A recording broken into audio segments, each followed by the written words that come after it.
Mabilis na mabilis lang ito. I-wrap up lang natin. Chicken and egg sandwich tayo. So, alin ba talaga ang pinakaugat ng mga ugat ng mga problema ng daigdig? Yung patriarchy ba o yung ecological destruction? Yung class conflict ba o yung unilateralism? If you ask me, I think those who keep saying that there is a mother of all problems that will solve all of these problems have an attitude problem. A monumental hierarchy attitude problem. Ewan ko sa inyo, pero hindi ko talaga ma-imagine na isa lang talaga doon sa apat ang pinakaugat ng mga ugat ng lahat ng mga nagpapahirap ng buhay dito sa mundo. Gaya ng broken heart, scoliosis, detonadong boses, tsunami, algebra, toothache, premature ejaculation. Ano pa ba? Global warming, body odor. Yun, baka yung dalawang yun, baka pwede pang magkaugnay. Mag-drawing na nga lang tayo. Mag-drawing tayo ng square, triangle, bilog at itlog.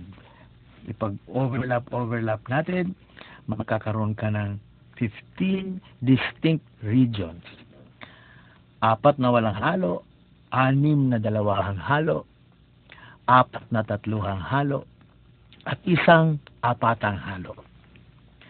Kung gagawin nating representation sa mga hugis na ito, halimbawa, yung kwadrado sa paniniwala, yung tatsulok, pabuhayan, yung oval, kalikasan, at yung bilog, kakanyahan, magkakaroon tayo ng mapa ng mga partikular na kalagayan.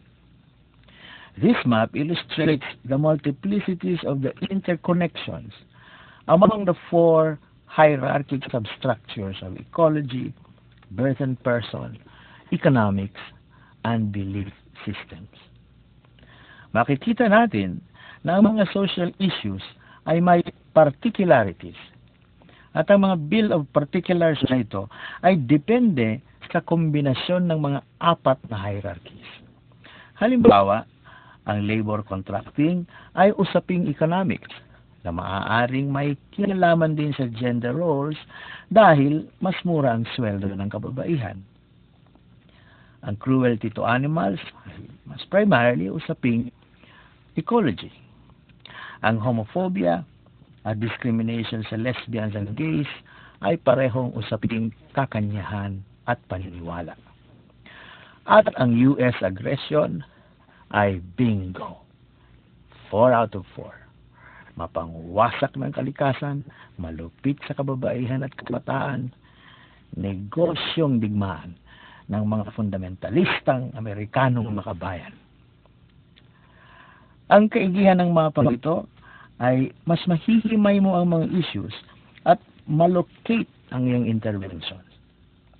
Halimbawa, hahangaan mo ang pangangalaga nila sa kalikasan, pero hindi mo gagawing excuse ito para palagpasin ang kaugalian ng ilang mga katutubo na malupit sa mga bata. Kikilalanin mo ang mga kabutihan ng dala ng paniniwalang Kristyanismo o Islam, pero hindi mo palalagpasin ang mga doktrina nilang mapanlupil sa kababaihan.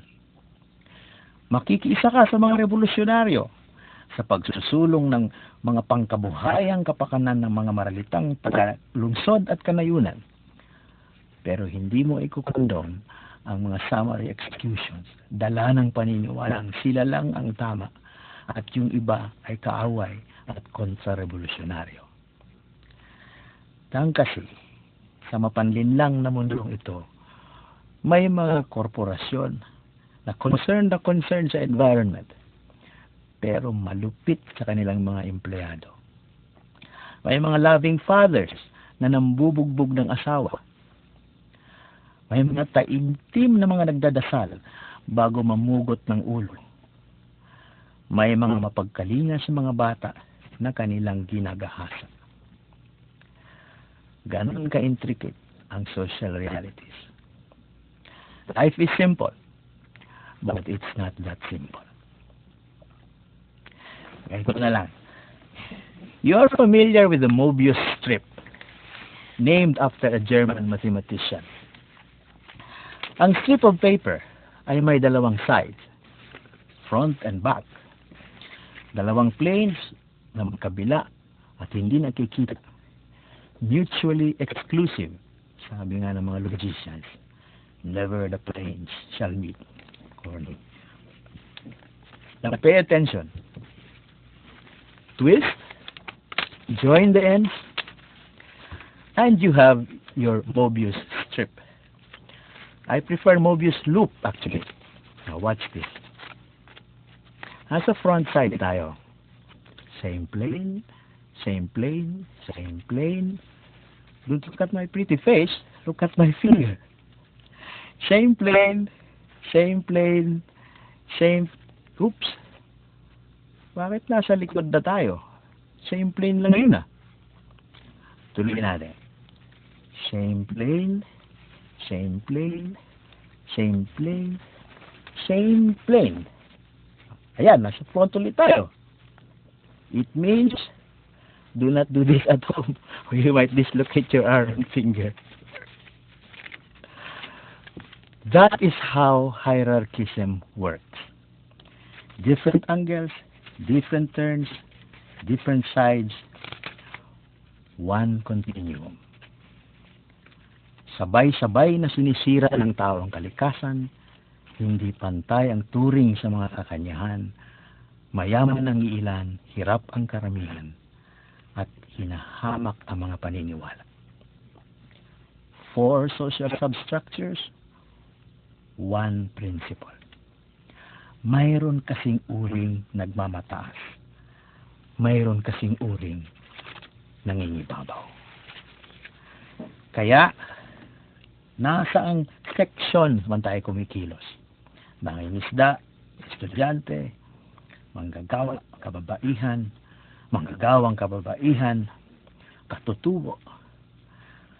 Kani-kanya man tayong pinupuruhang issue.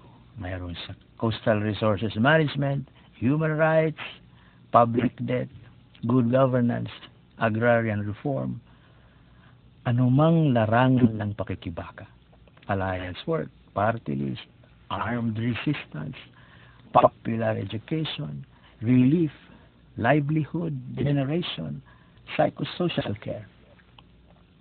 Lahat ay mahalaga at may saysay.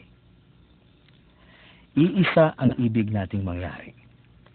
To dislodge the hierarchies that destroy lives, debase persons, demoralize our spirit, and derail our democratic and communitarian aspirations. Good luck to all of us. Thank you.